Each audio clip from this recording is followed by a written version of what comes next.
My name is Chuck Long. I'm a manager here with Consolidated Grain and Barge. We're glad to have everybody tuning in today to learn more about our facility. I'm going to take a few minutes this morning to run through a slide presentation to talk about our company, CGB, and specifically a little bit more about my terminal here in Jeffersonville, Indiana. With me today is going to be our commercial manager, Tim Baumgart. Tim is going to go into a little bit more of the specifics and the numbers, and I'm going to talk more about the operation in general. So first, just a little bit about the history of Consolidated Grain and Barge. It started with a couple gentlemen with an innovative idea back in the late 60s, early 70s. They started a facility, a barge trading concept that evolved into needing to acquire some assets. So they started building elevators, acquiring elevators, and started trading grain.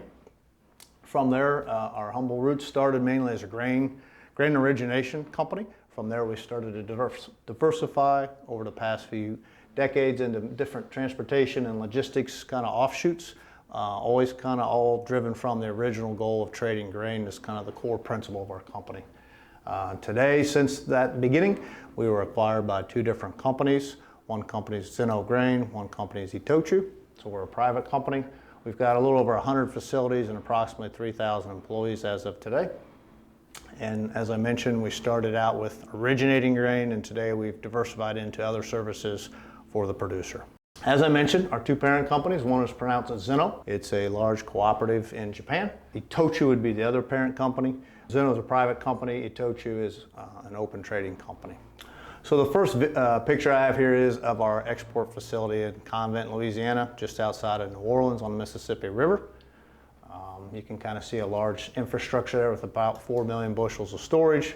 We've got two docks with a recent acquisition of the second dock in the last year and a half, where we can export and import ships, load and unload different array of products, both grain and other products. So this slide talks a little bit more about some of the different divisions that we have within our company. Of course, the main component, the origination of grain, procurement of grain from both first producers of grain as farmers, but also from other elevators and traders. From there, we also have some offshoots. If we're handling the grain, we started getting involved with the marine side, which is barge logistics, vessel logistics, things like that. We roll into the feed ingredients side. We also have some soybean processing at our facility in Mount Vernon, Indiana. Terminal and logistics, with all the barges and vessels coming and going. They had needs, they had services. We saw a niche to fill that, so we got involved and started a division to work with them. Stevedore and logistics kind of goes hand in hand with that. That's the movement of the product itself. Since we were dealing with farmers, we saw a need to help them in financial investments, whether it's operating equity lines or real estate loans, capital acquisitions, things like that. And then, of course, our bread and butter originating grain, we saw a need for getting a little bit more technical trading skills other than just selling cash price. So we have a risk management service that also encompasses crop insurance with our grain marketing plans. So these slides briefly highlight each of those divisions I just mentioned. The grain division, of course, we're here to procure grain for our parent companies as the primary objective. So, of course, we have export grain that's going out to overseas, to both Japan, but also everywhere in the world.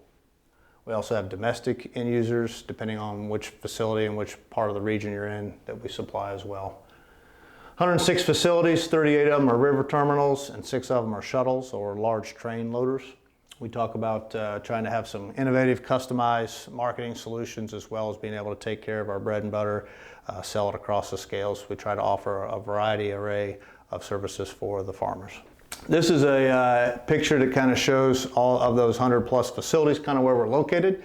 You see a common theme. We intentionally have tried to be on the Illinois rivers, the upper Mississippi River, as well as the Ohio River. All of that's like a capital Y that's tributary to our export facility in the Gulf. We also have some southwest. That's going to be a little bit of a newer venture in the last decade going west. The primary principle was to supply grain for export to our parent companies. My name is Tim Baumgart. I'm with Consolidated Grain and Barge. I'm the commercial manager here at Jeffersonville, Indiana. The crop conditions within our own region, we just had our last USDA report and showed some record type yields, I think 181 on corn and 53.3 on soybeans. And for the most part, our locations, again, are all seeing potential that would support that. We have, last year we had a very tough growing season in the eastern corn belt. we had a lot of preventive plant acres. We had a lot of acres that just sat fallow. This year we did get all the acres planted, and we've had a tremendous growing season. August, we were just talking earlier that August we've had more rain than I can remember in any August. So our crop potential looks really good. I think our yields in most of our areas would all support what the USDA numbers would come out and say. When I think about the producer and talking about the producer marketing and their attitudes, 2020 has been a really tough season, whether it be the COVID-19, whether it be the trade agreements coming out of the trade agreements with China, and really I go back to the COVID because you see a lot of different things happening in the marketplace with, say, ethanol due to the COVID pandemic.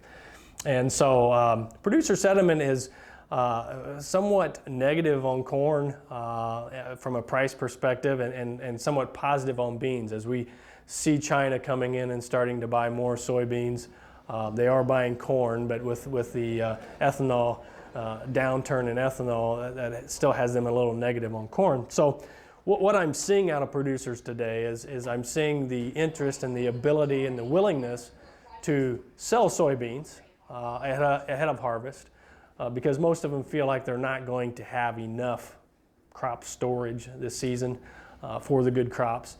So they're much more willing, I find, to sell soybeans over corn. So I think what we're going to see this year is the farmer sell his cash needs in soybeans come fall, and he'll try to put away as much corn as he possibly can, because he feels like that market has been a little bit skewed because of the ethanol downturn in demand, and so he's going to try to hold that corn off the market as best he can to try to hope for some better prices, maybe post-harvest or come next spring in 2021.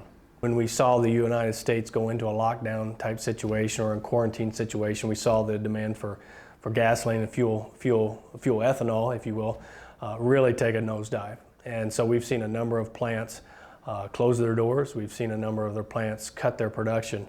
I mean, I've heard numbers as much as 60%, 65% of capacity here this summer.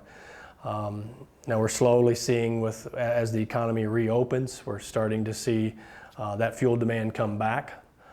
Certainly, I don't think ethanol margins are all that great, but we are starting to see some of that production come back as well. So it's been a tough year. I think we'll continue to see that grow as the economy continues to expand and grow. But that's been one of the single most affected markets that we've had due to the pandemic.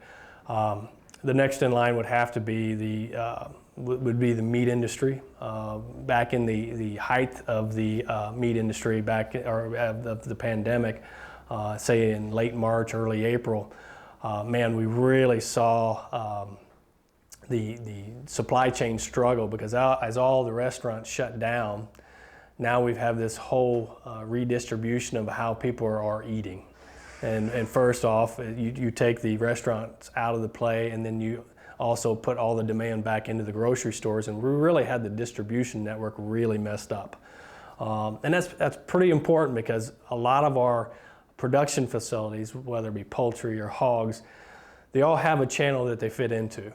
And it's very hard for them, egg layers, egg production, it's very hard for them to just change their packaging, change their processes to hit a whole new market segment. So we had a lot of animals we had some animals that had to be euthanized, and we had a lot of changing in production schedules, i.e. They were cracking eggs and trying to cut back production to slow the process down. All the while, that's going to limit feed demand. So those are the two areas that the pandemic really focused on, and what hurt our business, or hurt production agriculture. I want to talk a little bit more about Jeffersonville, Indiana facility here. Again, this facility located just right here in southeastern Indiana. We have both CSX, we also have barge transportation, and also as well truck. Now, most of our product, probably 95% of our product, goes out in a very sustainable way. Most of our products all go down the river system by barge. That's the one attribute of the North American agriculture that differentiates ourselves. We have a great and sustainable logistics system with the barge transportation. One barge can ship up to 65,000 bushels. That'd be equivalent to 15, 16 rail cars, or that could be as many as 75 trucks, and does it in a safe, efficient, environmentally friendly way. On behalf of myself, Consolidated Grain and Barge, and Tim, we'd like to thank you for watching our video today. Hopefully you learned something about our company and our site here at Jeffersonville, and we hope to see you real soon. We thank you for your interest. Come back and see us real soon.